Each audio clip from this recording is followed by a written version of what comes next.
We do have a full agenda this afternoon, so we need to get started again right on time, which we've done. Technology has enabled airlines to quickly, easily, and cost-effectively disseminate information to pilots' tablets, electronic flight bags. Are these methods of distributing information effective? Is the information being read and absorbed? Are there requirements that ensure this information is sent with sufficient time before a flight? How do pilots manage the plethora of information that's being sent their way each and every flight? Our next panel will explore these and other issues. The moderator of this panel is Captain Brian Moynihan, who is the chairman of the ALPA Safety Council and flies for Alaska Airlines. Thank you, Brian, and panelists, for joining us today, and we look forward to this discussion. Thank you very much, Captain Jangelis. And thank you for the opportunity to moderate this third session. It's my privilege to introduce this esteemed panel who is going to share a number of valued perspectives on information management. The goal of this panel is to highlight information management problems and get everyone to be working with information in the same way. Not all that long ago, most of you might recognize this if you fly, we all used to manage change before every flight by going through a hanging folder, much like this one, full of papers, okay?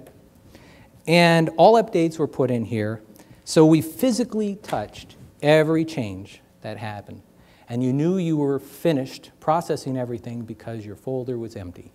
Now, going forward, the going digital has relieved pilots of this manual task of revising changes. But it's also, while it's been a great time saver, it's also created its own attendant problems where many times pilots miss important changes and also lose track of where important things are inside of the EFB. Modernization has also been a problem with some advanced flight decks where deeply nested displays can make it very unlikely for crews to attend to buried problems. Making changes in systems can also be very time-consuming and complex.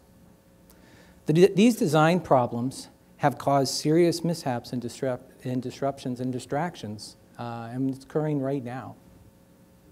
I started working with information management as the pilot developer on Alaska Airlines' electronic flight bag program back in 2010.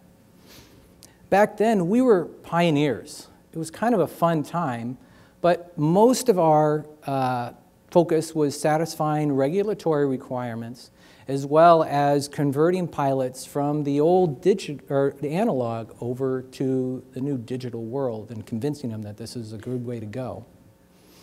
And there was no way for us to understand any of the unintended consequences that we were creating as we forged forward into this brave new world.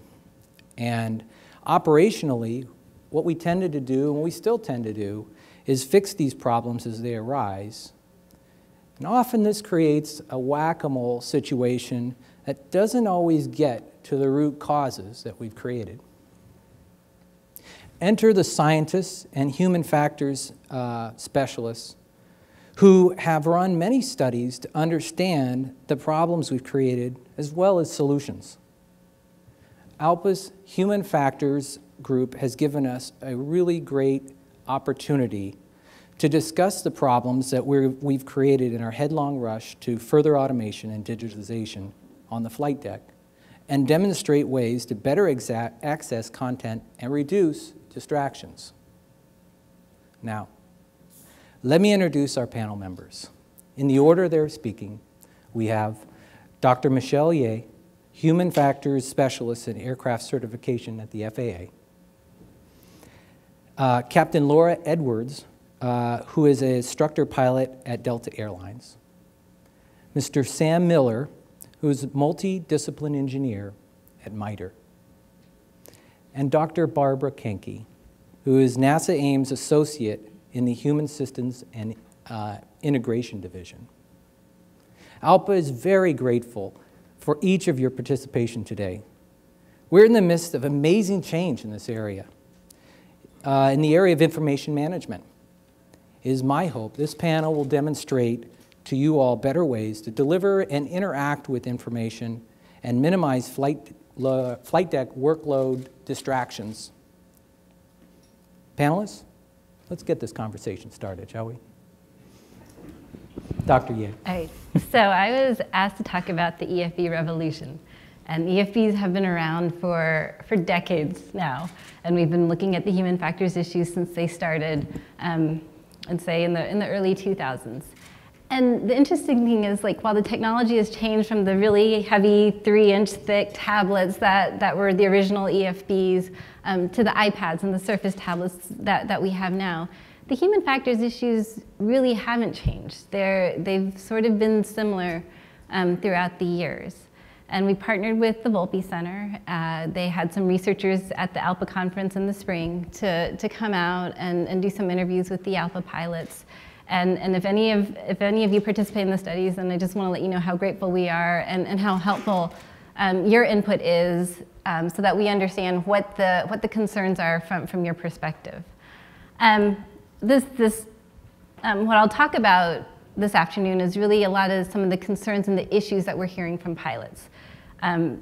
Because this is what we want to do we want to understand how to mitigate some of these problems and to maintain the level of safety that we're all so proud of. The one thing I will say is that no one is trying to take away your EFB.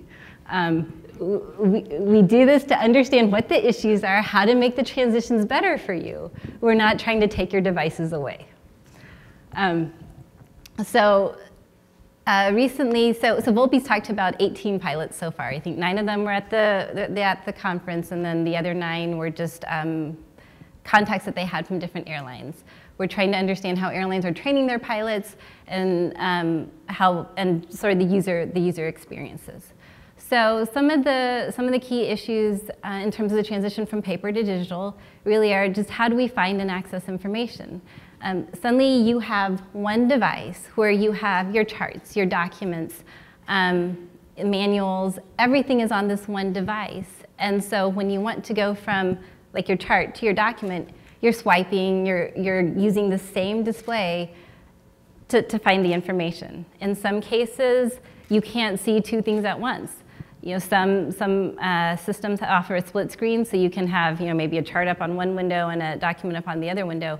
But there are issues here too, because sometimes the text is too small to read. So how do we share information and manage that information in a way that that when you need it, it's easily accessible? For manuals, the manuals are produced by many different companies. So we have had pilots tell us that sometimes when they do a search, it searches only a subset of the manuals, not all the manuals. At the same time, sometimes the search results, they get so many search results, they don't know how to process it, and so they can't find the information that they want. And then we have also had another airline tell us that with the transition from paper manuals to electronic manuals, there are a lot of electronic features that could be used in some of the conversion to these to the electronic documents, and yet they're not taking, some of the companies that are developing the products are not taking full advantage of the benefits that the electronic presentation might have to offer. In terms of interaction, we also have gestures and touchscreens. All the devices have different gestures. There is no standard gesture set. So pilots have told us that if they have 2 EFBs or if they transition from one device to another device, sometimes they're using gestures that used to work on one device but don't work on another device.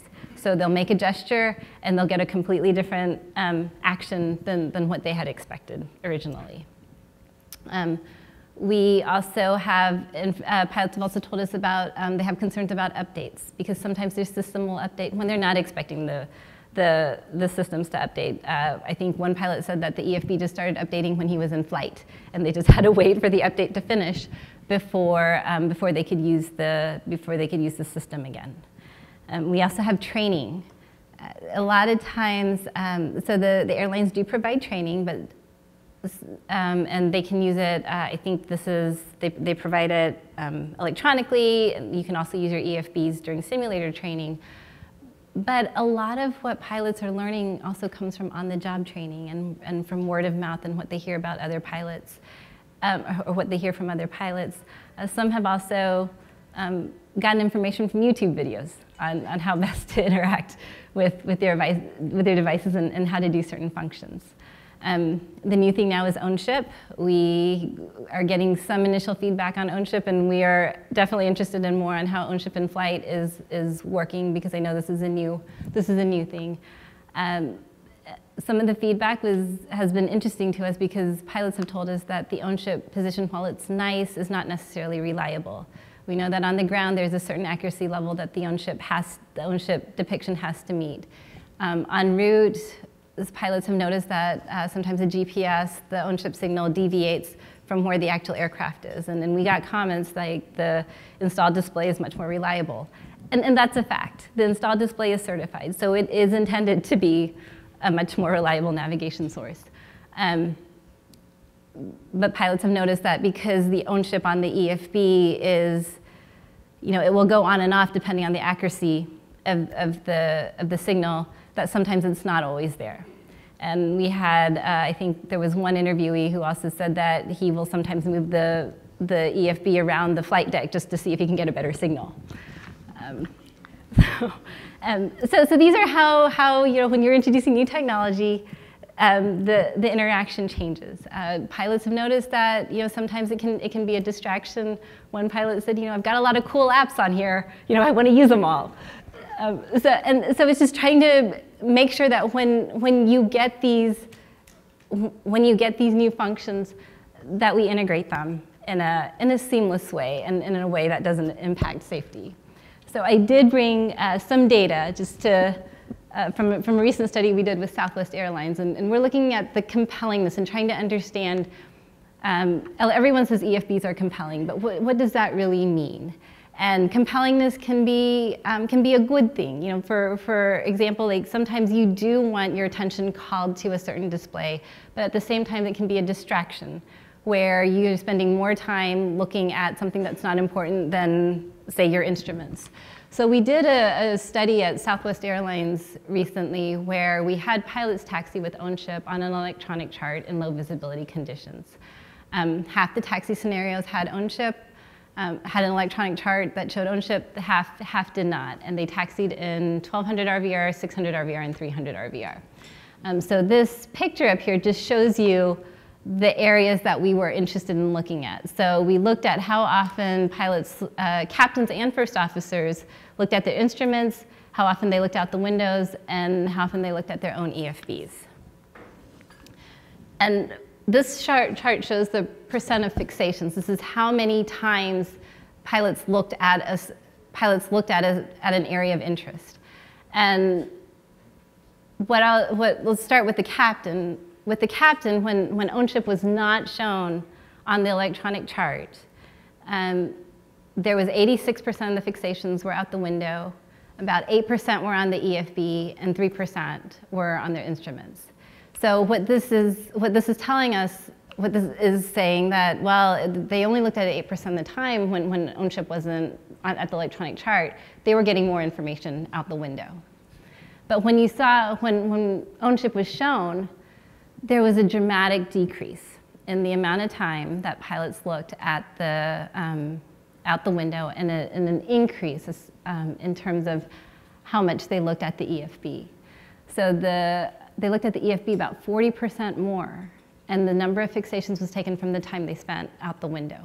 So to us, this is an indication that for the captain, the presentation of ownership on the electronic chart was compelling. We're not saying this is a bad thing. In this case, it was compelling. It may have been compelling just because it was useful.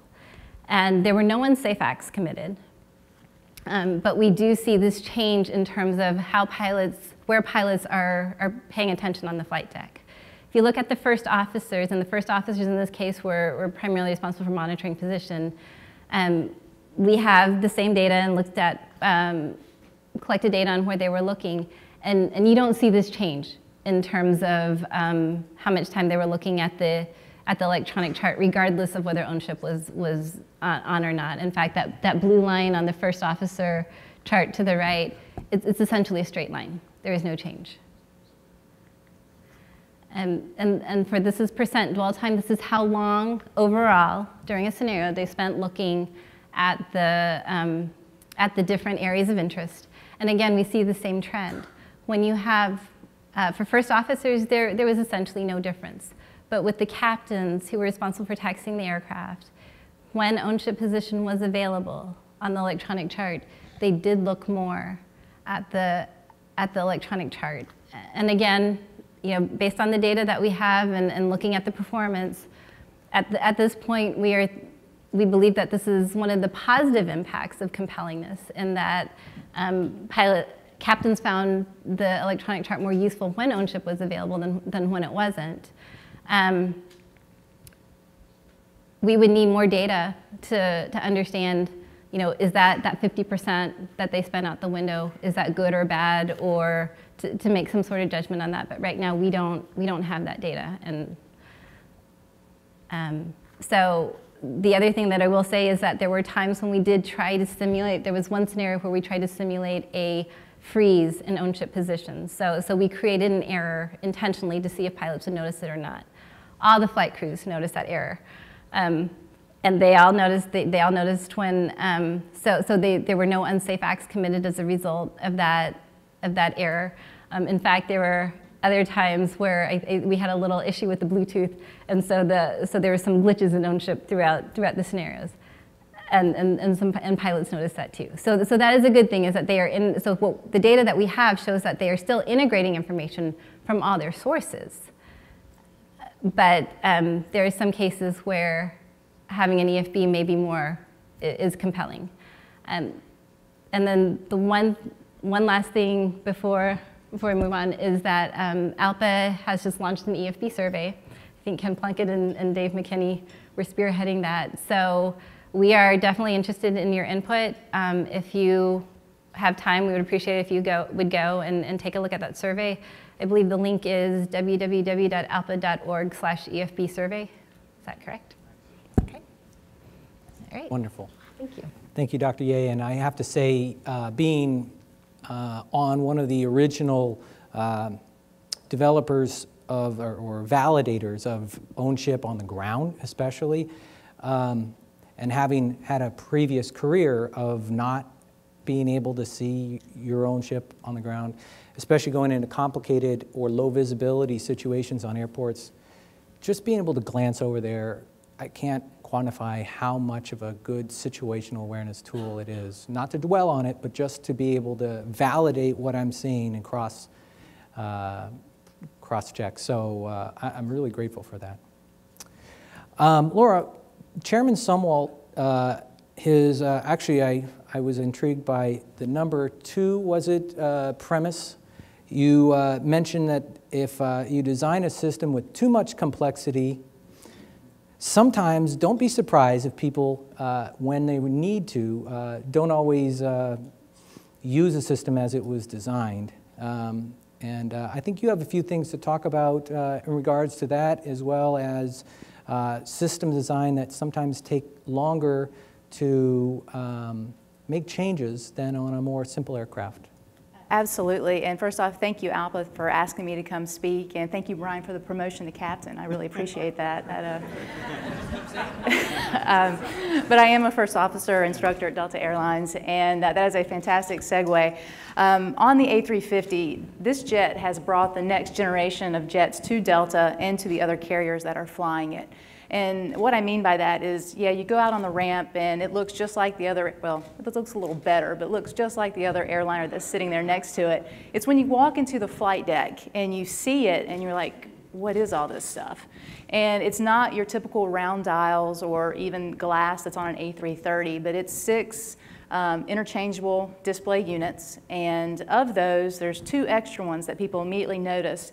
And where you have your iPad hanging on the window, we actually have a screen that is our EFB that the airplane talks to. And what I mean by that is we have a Talus tablet that's loaded with FlySmart. And FlySmart gives us electronic flight folder. It gives us all of our manuals, which if there's something wrong with the airplane, it sends the message to the malfunction system to the EFB and gives us a hyperlink to the MEL. It gives us a hyperlink to the procedure. So it is talking to that EFB. It also gives us en route maps with on-ship, and also gives us landing performance calculators, where if we have a malfunction, say an engine failure and a yellow system hydraulic failure, it'll take those systems, send it to the landing performance calculator, and then we can put real-time data, weather, weights into that calculator, and it gives us an actual landing distance, including our factored landing distance on the actual runway we're getting ready to land on. So it's giving us a lot more information than what you are getting in your iPad, but it is a lot of information for the pilot to digest. And that's where, when we started looking at how we were going to fly this airplane, how we were going to train the other instructors, we knew our challenge was, hey, these guys can fly airplanes. They're senior. They've been flying for 20 or 30 years, but they have never managed information like this before. And again, what I mean by that is when you walk in, we have an ANF, which is an airport navigation function, which goes right to what you were speaking to. It is a on-ship on your ND. When you are on the ground, you have a map at the airplane symbol. You can see the taxiway, the gate you're parking at, and it takes you all the way out to the runway. So we have to check that database. We have to also check the database of the FlySmart. We have to check the electronic checklist, which are emergency procedures. Our QRH is very thin. We have about 5 procedures in it. Everything is electronic, so we have to check that database. And then we also have to check our electronic flight folder, which we do not get until we get to the airplane. So there's a lot more front-loaded work for our pilots. They have to come in, they have to initiate the request for all that information to come to the airplane. So we have found that technology is absolutely amazing, and it mitigates threats like people staring out the window and possibly departing taxiways because they're looking at the EFB. But with that comes a higher workload up front to make sure what you are looking at is validated. And with that being said, it was taking us about an hour and 15 minutes to pre-flight the aircraft. So that means you're looking at electronic flight folder, verifying databases, going through your normal systems procedures, and getting an on-time departure was challenging. So what we did with that to mitigate that time lapse that we were having was we divided the pre-flight duties, and that allowed for the systematic flow of information into the flight deck. The captain always initiated the flow of information to the flight deck, and the first officer checked all the systems.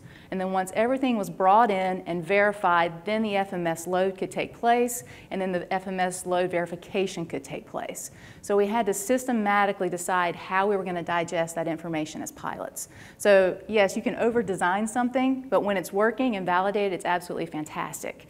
Now, to speak to those display units that I was talking about, and it goes right to Michelle's study about EFBs and eye tracking and things like that. How many of you in here realize that when you get a clearance in your airplane, your hand and eyes immediately go to your knee where the FMS is? Raise of hands, anybody? Okay. Come on. Come on, you've been doing this 20, 30 years. That has got to be your habit pattern. Well, we have the option of moving the EFB and the FMS. So when we first started training the airplane, we flew around like it was an iPad hung on the wall. The OIS, which is called our onboard information system, we kept the terminal charts out there, electronic flight folder, all of that out there. Well, to Michelle's study, our first phase of study was, what are the pilots, how are they interacting with this? And there's one flaw to the 350, and that is the way that we interact with those screens, which Airbus, we've worked with Airbus, and they've given us a solution, which we're very excited about, and I'll talk about that in a second. But they've given us these displays with all this information, but they've given us this cursor control unit that is from about 1980, and we got to move this cursor from display to display. So we had to train the pilots where to put the cursor and where to actually utilize that for the information. So the first phase, we'll say, we'll just leave these tablets out here like we do on the other fleets, and then we'll just keep the FMS in the center. But we noticed on taxi out that we had 2 captains almost depart the taxiway trying to change their charts with the KCCU from ramp to ground to departure. So we said, that's not going to work. We have the technology. Let's put the charts on center. Let's have the FO run the charts on center. So the FO is constantly changing charts as the captain is taxiing. Fantastic technology. So as we approach the end of the runway and we start to get clearances and things like that, you're like, well, now I go immediately to my knee, my FMS is not there. Where's my FMS? Where's my cursor? How do I make that change? So phase 2 of our study, I had 2 line check airmen that I put in the back of simulators. I picked last week training events of IQ students in the 330 and the 350. And we wanted to see, heads down, how long it took them to interact with the FMS, and were they interacting with the FMS in a similar way. So these 2 line check airmen sat in the back of the sim with a stopwatch. And these events were mirrored. There was one that was a track divert, one that was a dual hydraulic failure, and both of these scenarios were very, very similar. So the data would line up. And obviously, there was FMS work in all of those scenarios. So we did 15 observations of each fleet, 330 and 350, and then we analyzed the data. And what we found in that data was that the 350 pilot takes 30% longer to interact with the FMS. And we're like, why is that? Well, what we realized is that the 330 pilot has always gone to their knee and inputted using line select keys the clearance change. Well, for the 350 pilot, yeah, now our FMSs are out here, so we can train for our heads to go that direction, but in an emergency, you go back to primacy, the first thing you learned. So it's very important that we keep the same display orientation so that as soon as they start learning how to fly that airplane, we don't change it. So they now know where the FMS is, but now, where's the cursor? Did I leave it in the mailbox? Did I leave it on the terminal chart? Did I leave it on the ND? Because I can make changes to my flight plan on the ND. So we had to start teaching hard keys, which would send cursors there. So it's a training element that we had to give these pilots because they've never flown something like this before. So we did find that 30% increase was the pilot looking for the FMS, looking for their cursor, and then once they get into that FMS with the cursor, there's several layers. You are clicking, you're not pushing line select keys to insert the information, the flight path change. So because of that, I know we talked about the 4 Ps today. We do have a lot of policy and procedure right now, but that's because it's a completely new way of flying. It's not the way that you've been flying in FMS for the last 20 or 30 years. So we're very excited about all of this technology, and I do think it is the way of the future. And I hope that, and I'm really excited about being here because I hope that all of you will now be aware of what is coming. I think we all sort of hear all this highly automated aircraft that'll be here, but most of us are still flying with iPads. So it was very surprising when the 350 came and all of that was already integrated into the airplane, and the airplane was talking to the EFB, and it was highly automated. So I really encourage everyone in this room, researchers, to take an opportunity to look at the 350 and to analyze that. Yeah, we need to take care of the majority of the operation, but the technology curve, where we are right now, will be exponentially increasing technology-wise in the next 5 to 7 years. So everything new that comes on your property will be very similar or have options to what is similar on the A350. And we have had a huge learning curve in the past 2 to 3 years. And we definitely want to encourage the share of information. And I think there's a lot still left to be learned in that arena. That's really great information. I think one of the things you're saying is the future is here. And while it has a great potential to significantly reduce workload and quickly give us pre-digested information that we need, there's a lot of potential for missing or hiding information that you actually may want to know, and it's a couple layers down. Absolutely. And to speak to that about hiding information, I did mention the electronic flight folder does come to the airplane, and the airplane actually talks to the electronic flight folder. It puts the fuel burns in, it puts the crossing times, it sends the information over for the pilot so they don't have to actually do that. And to draw attention to those things, we've used color coding. And Airbus has been fantastic, and one of our instructors sat down with them, and they went into FlySmart, and they designed our electronic flight folder for us. They customized it. And when it comes to that EFF, we've got it divided up so that you can find information quickly because it matches the way it looks on the FMS. Take your fuel burn, there's what you need to put in, it's what should have been uplinked to the FMS, and you go back and forth. So you're not having to interpolate where it should be in the FMS. Another thing that this instructor did, color coding. So if your fuel burns are low, it turns amber. So it brings awareness to the pilot. When the weather comes in, there's color coding in the weather. So if it's going to be a threat at your arrival time, it's either amber or red, magenta, or red. Red is the color I'm looking for, or red. And the same with NOTAMs. If NOTAMs are a factor, they're also color coded. So we're trying to make that information easier to find, and it just takes coordination with the manufacturer. And when I speak to that coordination, you know, I mentioned the KCCU, that mouse from the 80s. Airbus is giving us touchscreen. How many of you in here have been on your iPad at work for a 4-day trip, you go home to your laptop, you're like, why won't it move? Well, that's what our pilots do. They're trying to move their terminal charts, and they can't because they can't shrink and expand. Well, on our ship number 12, which we pick up here in the next few months, we'll have touchscreen, but it will only be on our onboard information system. So if the FMS is displayed on that screen, you will not be able to utilize touchscreen, but anything that's electronic flight folder, terminal charts, anything like that, you will be able to. And that will be a huge game changer for us in our operation. Wow, this is really good information and a great glimpse into the future. Sam, Mr. Dark Cloud. To be the Maybe you can doom speak and gloom. to some of the potential problems and distractions that we might be encountering as Yeah, I do. I get to be the doom and gloom here. You know, since this is a human factors symposium, I need to put a plug in for my friend and colleague. Michelle and several of her colleagues published a document that, since I designed and tested and flew some of the equipment you all are flying, I wish I would have paid attention to this in my previous institution, but that document is human considerations for the design and evaluation of flight deck displays and controls, correct?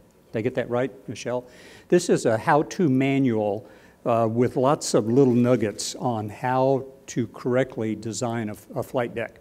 And the reason I can quote that title is that in my work now, I frequently cite that document, and we use it as a reference. So, but both of these two, Michelle and Laura, have pointed out some complex, or examples of complex information that's in our flight decks today. And it's only getting more and more complex. And unfortunately, in some cases, what that does is detract from the flight crew's primary responsibility of flying the airplane, which is kind of my focus and my team at the present time. Before I give you some examples of that complex interaction, let me give you an example of something much more simple, but just equally as compelling. Those of us who have been around for a while remember the L-1011 that went into the Everglades. Those of you who are not quite as old as we are hopefully have read the accident report. That airplane flew into the Everglades, controlled, slowly, and killed everyone on board because 3 people were trying to change a light bulb. That's information. That was an annunciator. That light bulb had burned out. But all 3 guys were so focused on trying to correct that they insidiously kicked off the autopilot. The autopilot disengaged, flew into the Everglades. Now, to Chairman Zumwald's point, we have certainly made those changes to correct those kinds of issues, and now we alert anytime the autopilot disengages. But that's a fairly simple example of what can happen when people focus on something that detracts from their primary objective. I'll get to that in a moment. I'm happy that Laura mentioned the flight management computer system. That's unfortunately a system that is near and dear to my heart. I keep telling people another 10 years and I'll be an expert. But you know, the FMS, and you all hopefully can identify with this, frequently turns into a precocious 2-year-old child who's on steroids. Pay attention to me, look at me. When air traffic gives you a change or the FMS starts spitting out information that you haven't a clue what it's doing, and it brings up that normal comment from the pilot, what's it doing to me now? The pilot monitoring jumps in and tries to fix it. Well, maybe, unfortunately, a few minutes later, the pilot flying jumps in to fix the fix, and we now give new definition to heads down time. That is a major distractor, unfortunately. And it's all happened to us, thankfully, not too often. Another example is ECAM, ICAS. And again, to Chairman Zumwalt's point, we have the newer aircraft are working to help configure the systems such that we don't have too many cascading annunciations. That is, when multiple failures occur, our airplanes today are so highly integrated, they interface with one another. On some of the older airplanes, and not even the older airplanes, that ICAS can turn into a Christmas tree. And you look at all of that string of annunciations, when things start to go wrong, you want to jump into the QRH, but holy cow, where do I start? You know, what's most important? There's some prioritization there. It's times like this when those detractors, like when things are not going well on the flight deck, and I was really thrilled to hear Terry's explanation of his exploits when he was with the ExpressJet. But there are times when things are so focused that we lose sight of our primary responsibility. The psychologists, particularly the perceptual psychologists, have been telling us for a long time that we will frequently see things but not perceive them. In a case where there are multiple non-normals going on, you're really focused at trying to hang on to the airplane, but oh, by the way, take care of all these other issues. The cognitive functions slow down. Bobby gave you a hint on that a little earlier. Here's an example, a real-world example, and I honestly hope none of us have succumbed to this. But let's say that you're going down the road, you're in your car, both hands are on the steering wheel, you're on the phone, you're hands-free, complying with your state's regulations on hand-free driving.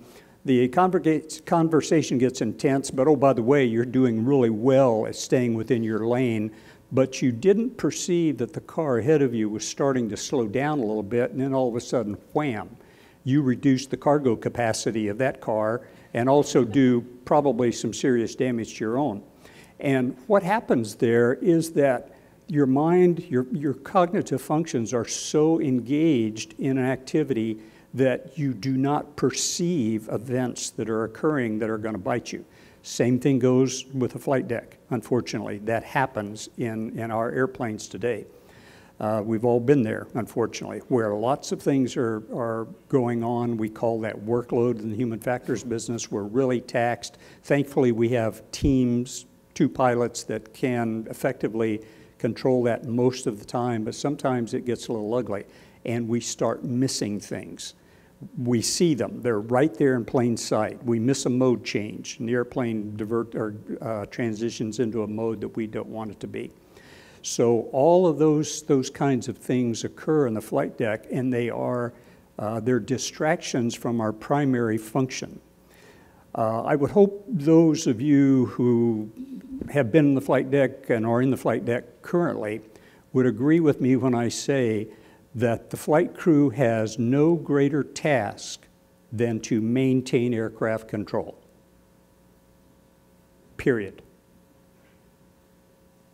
Knowing where the airplane is right now, where it's going to be, and how it's going to get there seconds and minutes down track, what its energy state is, what the flight path is, that is of the utmost importance. Yes, granted, there are other diversions. You know, the flight attendant wants to talk with you, air traffic won't let you alone. You know, all of the things that Laura has pointed out that are flashing in front of your eyes. Oh, by the way, you have this new toy that Michelle explained, the EFB, and you want to play with that. All of those are distractions away from your primary task of flying the airplane. You know, I look at Dave McKinney in the audience and remember that Dave chaired a group that we were on, the Flight Deck Automation Working Group. And our report in 2013 really started the snowball going downhill relative to flight path management, automation effects, automation tools, manual flying tools to maintain the flight path. Since then, you've all read articles. Researchers have done a lot of work on flight path management and what the cognitive as well as the psychomotor skills are involved there. We at my current employer are doing a good bit of work in helping the FAA in that aspect. So thankfully, we see light at the end of the tunnel, but and also, thankfully, some operators are making some great strides in order to keep their flight crews focused on what's really important and, oh, by the way, managing those distractors. But I don't think we've reached the sweet spot yet. Collectively as an industry, we're not there. There are individual pockets of folks doing well, and thankfully, ALPA is doing things like this that I hope will help bring those activities together and propagate that information on how we do those things well. But how do we do that? How do we focus on the primary task of flying the airplane, maintaining absolute positive control, which is my definition, which may be a little bit different than yours, is absolute positive control continuously of the airplane, knowing exactly where you are and where you're going. Because even a momentary distraction, I would submit, puts you, the airplane, and the passengers at risk. And we've all been there. That's happened periodically. You know, Bobby had mentioned driving the route and then wondering how you got there. Well, we've all been in the airplane wondering occasionally, you know, what caused me to allow the airplane to deviate from where I was going. What was I doing? I've already forgotten. So it's those kinds of distractors that we have to manage. Some are starting down that road, but we're not there yet. But thankfully, the person sitting to my left knows more about this whole concept than I've ever known. So what I'm going to do is throw the grenade over the fence, and I'm going to let Barb answer the question about how we fix all this stuff. Did I set the table or did I set you up? I think I got set up. Yeah, thank you very much.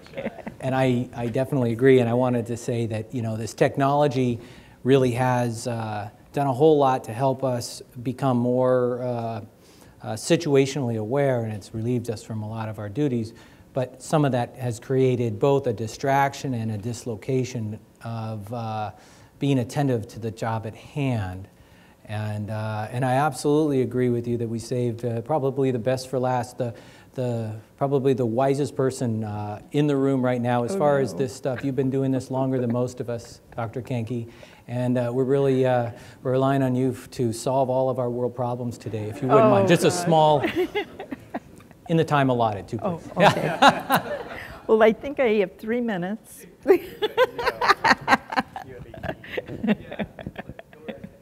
Okay. Well, what will make what I have to say a little easier is that almost all of the points have been made already.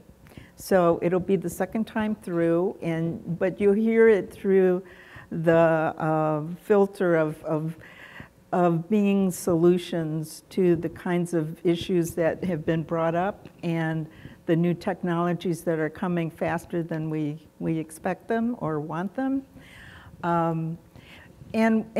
So what I want to do is break it down into 2 different kinds of solutions. The first will be based on the design-in solutions, and they're not solutions to a problem specifically, but actually occur during the design process. And like Laura was talking about, customizing some of your electronics. This is sort of an opportunity to give input into the design of what you have. There are certain aspects, maybe the hardware can't be changed very much, but some of the software display issues can be changed, the color coding, those sorts of things. And the only big point I want to make here is that really it needs to be driven by operationally derived expertise. That is the pilots. You can't have a programmer making the decisions about what colors to make things. How is it going to be consistent with your other fleet? How is it going to be consistent with your other tasks that you're managing at the same time? So that's one place where the pilot feedback, pilot input is really important. And it will vary depending on whether the manufacturer is making the whole thing from hardware to software, or maybe you've got 3 or 4 different vendors working and putting something and integrating something for the pilot. You just need that input. And basically, there are just a few principles, data structure principles that are critical, and you all know them. The first is that top priority goes to time-critical tasks. Then you have time-sensitive tasks, and you have frequently done tasks. Those are 3 different categories of things that raise the priority of that data for you, as opposed to, say, information that you might be studying at home or on a training basis. Anyways, those are the criteria that you would use to organize some of this data that a computer programmer or developer may not know about. There are opportunities to sometime evaluate prototypes. It doesn't need to be in a simulator necessarily, although you certainly want to think about the ergonomics and usability, some of those factors, of which there are lots of standards and current research that give you good guidance on those. But now let me switch into the second category, and that is through the procedures, practices, and training. We've already heard about the 4 Ps, and if you have that in your company, you already have somewhat of a framework to think about how this new technology is going to fit. It's not a done deal as to what is going to be kept at a philosophy versus policy versus procedure versus practices level.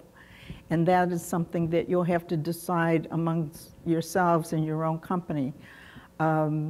They have overlap, as Emmanuel talked about, but it's certainly a good concept to think about. Do you want to decide who or when to do your programming? Do you want to proceduralize that, or do you want to make it a best practice? Do you want it to simply follow a policy, maybe an automation policy in your company? These are all questions that you can answer for yourself. One of the issues when we talk about training itself, I think there is some incredible opportunities to try to integrate the use of the new technology in the simulator.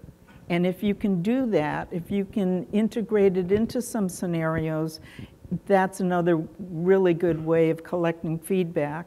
Or as Michelle has talked about her pilot surveys, those are all certainly all really good ways of getting pilot feedback. If you're an AQP company, you'll have task listings, and it's not a bad idea to sit with those task listings and look at how it will change. When you switch from documents to data, or switch to an EFB, or switch to any other kind of next-gen technology, look at your task listing and see whether some of the steps have changed. Some of them, for instance, if we're talking like datacom or something, maybe something that you used to hear is now in text. Do you also need to think about communicating what you see so that everyone's on the same page? You can look at the changes in the task and say, are there new CRM requirements? Are there new things the pilots have to do to make sure they're seeing and understanding things in the same way? So those are all sort of the procedure and training opportunities. And once you start, you can start collecting data from some of those training sessions, as Laura was talking about. And from that, you get feedback into whether you need to pick a best practice, whether you need to devise a new flow, like pre-flight flow. I think you needed to shorten that thing. right?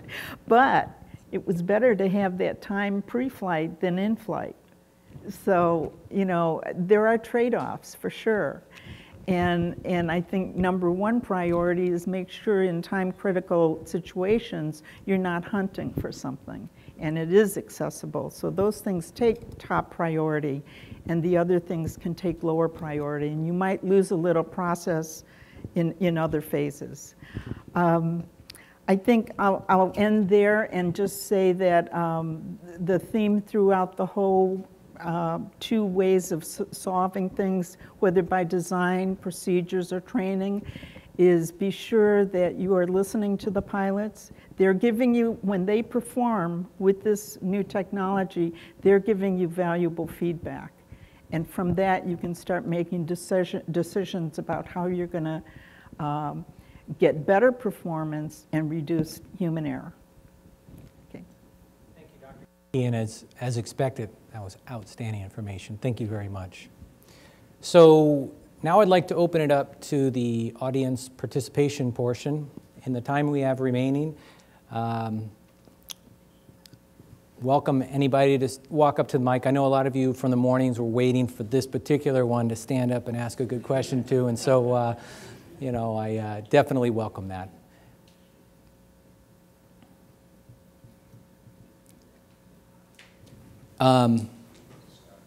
So, there we go. Scotty, go ahead. Thanks, Brian. Scott Hammond, Central Air Safety Chair at Delta. Is it just me, or should we collectively be a little bit frustrated that Laura and Delta is having to do this much research and changing with the new technology that's rolling out? Or is it indicative of us as an industry failing a little bit to do enough human factors on the front end so that we're not going to have 30 or 40 different companies having to reinvent how to fly the new technology as it rolls out? That's a really great question. One of the designers, Scotty, for some of this, you know, and I've told my panelists here that I have several, and Mark Nikolic can, I know who's in the audience, can probably substantiate this. I have several scars in my back from spears on that very same topic. We, the industry, do human factors work up front, but we're getting into the cell phone technology age in airplanes. Well, we've already exceeded it, I think, for that matter. But there's so much product differentiation. There are so many new bells and whistles and capabilities and functions that we think we need that they're going to go on the airplane. But to the major manufacturers' credit, they do a lot of work up front, but they don't always get it right. And that's where the experience that Laura explained really helps get the product to a point to where the pilot can actually use it. But we are guilty of the technology age. I had a conversation with one of my colleagues at my previous institution, and I'm somewhat heartened to hear that people are starting to ask the question, should we really be designing airplanes that are simpler and easier for the pilot to use as opposed to so complex, it's so highly integrated, so much information in the flight deck. Some of it, it's good information and we need it, but we need it when we need it, not before. Should we start designing airplanes and go the other, towards the, not the other end of the spectrum, but in that direction? So to your comment, yes, we do that up front, but there is a momentum towards technology that some of us, probably a lot of us, hope that we can simplify rather than get even more complex. Point well taken. Thank you, Scott. I appreciate that. I've got a question. So when we started our EFB program, we had a motto which was sync before you fly. And it sounded really simple, and I was the only one in the room who really wasn't crazy about it. But the idea was, you have these new EFBs, instead of spending all the time doing your revisions, which I was talking about earlier, to be legal, you simply sync, and in a minute, you're magically, legally, as far as the FAA is concerned, Omni VOR. But what we had was a big problem with people not appreciating what had changed. So I'm kind of curious if any of you have thoughts on how we improve understanding what has just been, what updates that we have to push out to people. How do we make sure they all appreciate what has just transpired? Are there things that you guys have looked at that address that? That's a tough question. So are you talking about as in just updates as in bulletins, or as in information coming into the flight deck for pre-flight, just prior to departure? I'm more talking about updates in relations to bulletins, flight manual updates, maybe significant changes to approaches and procedures, which legally you've now received, but you may surprise you if you're flying an approach that changed even from yesterday, and you didn't realize that that change had happened yet. Different ways of flagging that. And maybe I'm just bringing up a collective problem that we as an industry haven't quite solved yet.